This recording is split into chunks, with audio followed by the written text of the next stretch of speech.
I use Lychee Slicer, so here I've loaded up the STL, or in this case actually an OBJ file.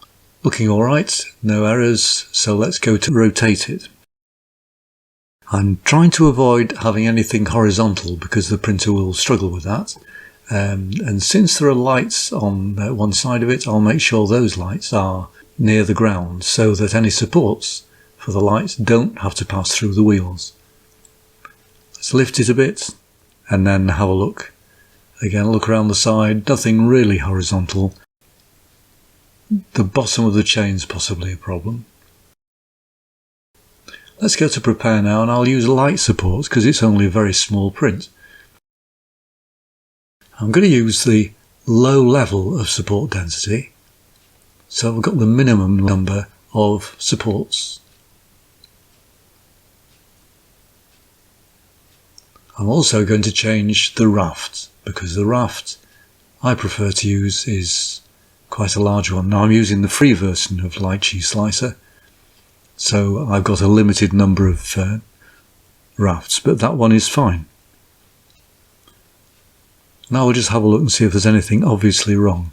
It's a good idea just to strengthen up the odd support that's going to significant sections. One of them is the bottom corner of that tray.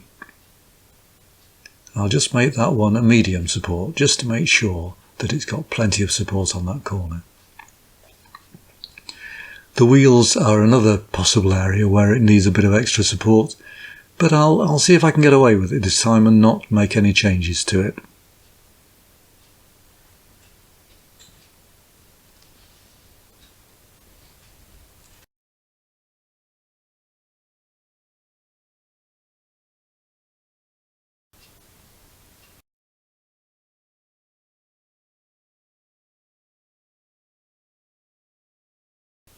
Next thing to do is to check for islands, and first of all we've got to select the item and then search for islands.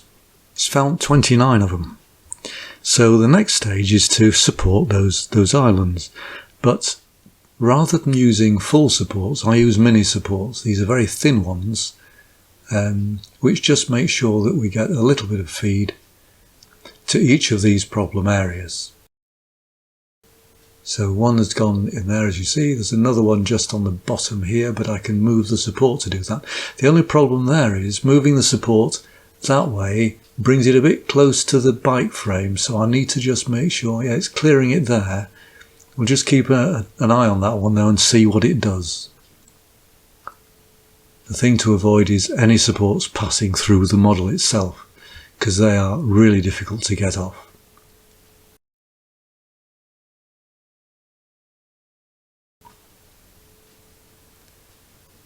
Another mini support going in there, and there.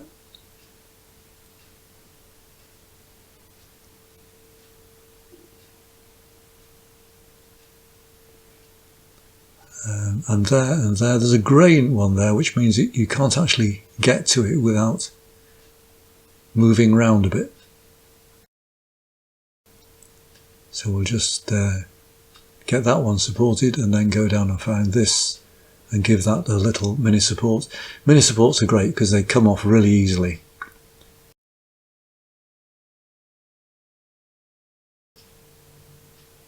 Awful lot along the bottom of that pedal arm, and to be honest I don't think I need to do them all. I think that'll probably give us sufficient support there. Move that bigger support into place, and then give us a bit of support to the other pedal arm.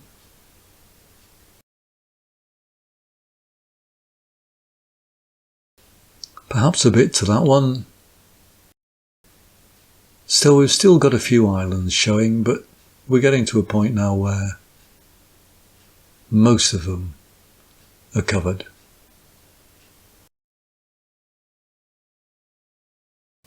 There's a grey one there. Where is it? Oh, it's one of those. I'll just move that over a bit. That's it. That's got it. That one, move it over. That one, yeah, that's fine.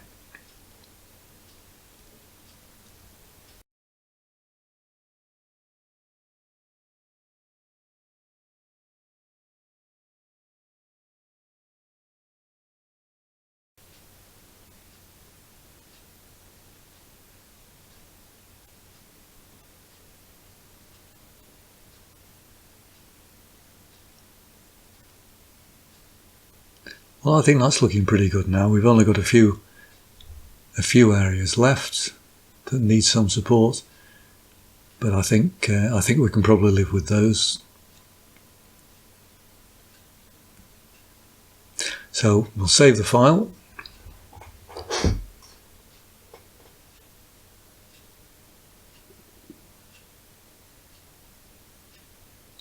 Perhaps a little bit of extra support there at the end of the pedal.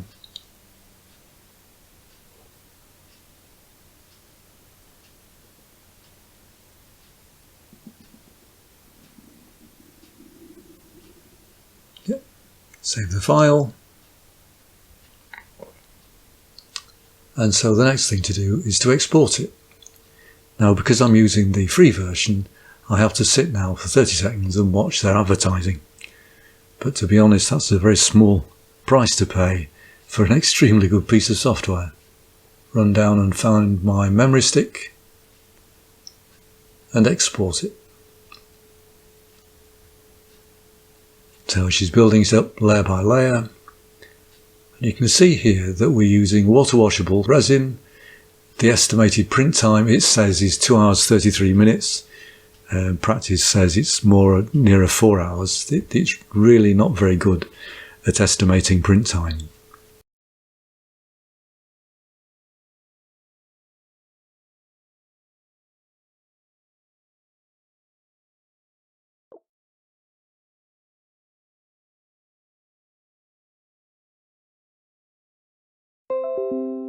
The file's been saved onto the drive, so whip that out of the computer and take it down to the garage. Now this is my setup in the garage.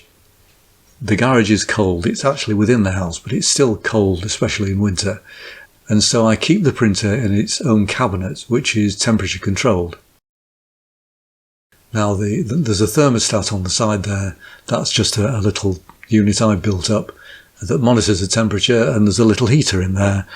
I think it's about a 100-watt heater and a fan, a little blower that keeps the temperature at round about 26 degrees C. That seems to work best for me.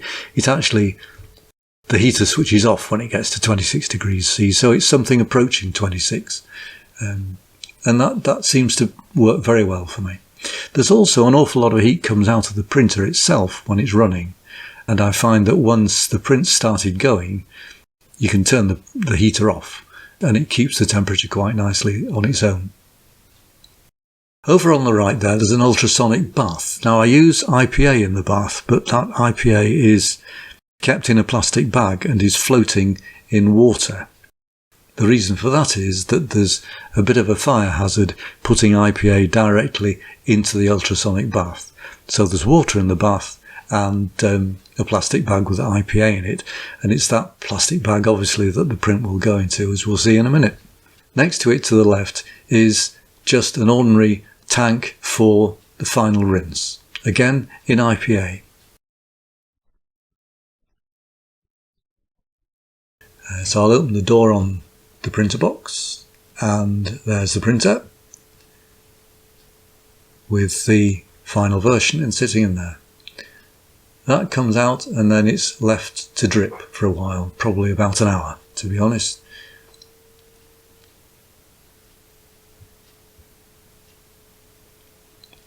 When it's dripped, I can then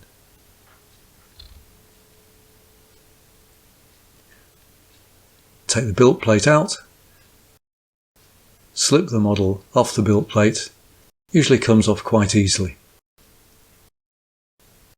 And put that back where it belongs, tighten it up. And now the model itself goes into, you can see the plastic bag there, into the bag with the IPA in it.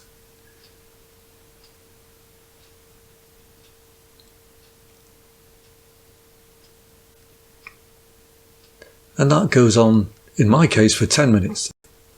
I'm sure I could do it for less than 10 minutes, but 10 minutes is plenty. It ships absolutely everything off. Once it's out of there, it goes into the final rinse. So it's been washed in IPA, even though it's water washable resin.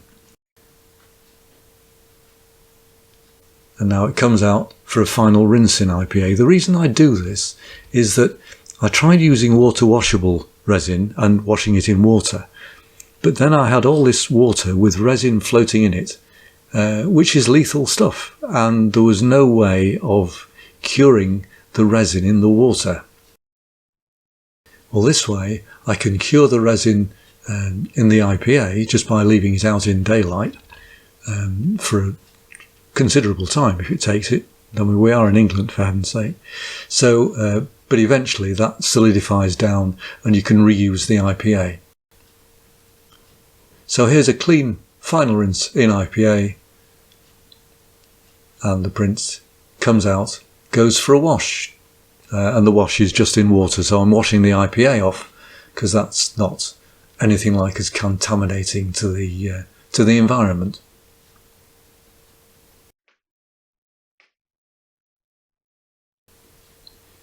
Now, looks pretty good.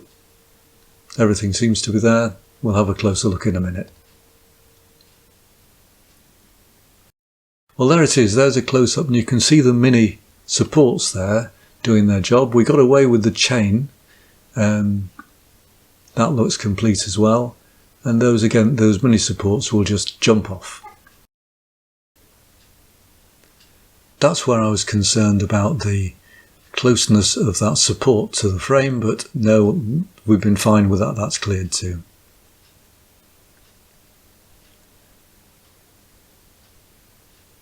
Because we've not cured this yet, the supports will come off quite easily.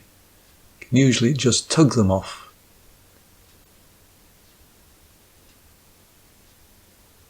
You can use cutters, obviously you can use cutters, but I find if you can tug them off, they come off much cleaner.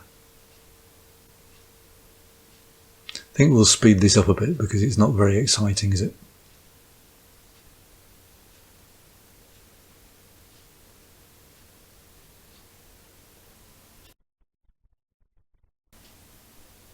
Out with the cutters, chop the bottom of these supports off, so at least that frees up the raft a bit.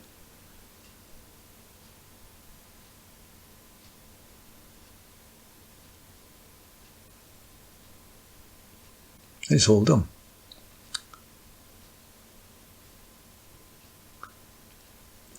Now, remember I said I thought we could get away with the wheels. Well, in fact, if you look closely at this print, we didn't really.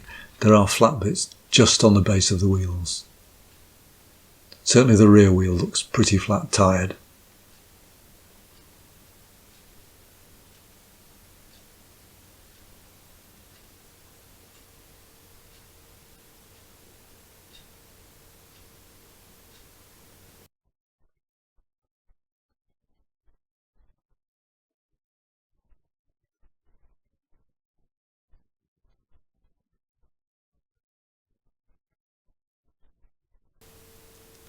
Clean it up where you need to with the scalpel.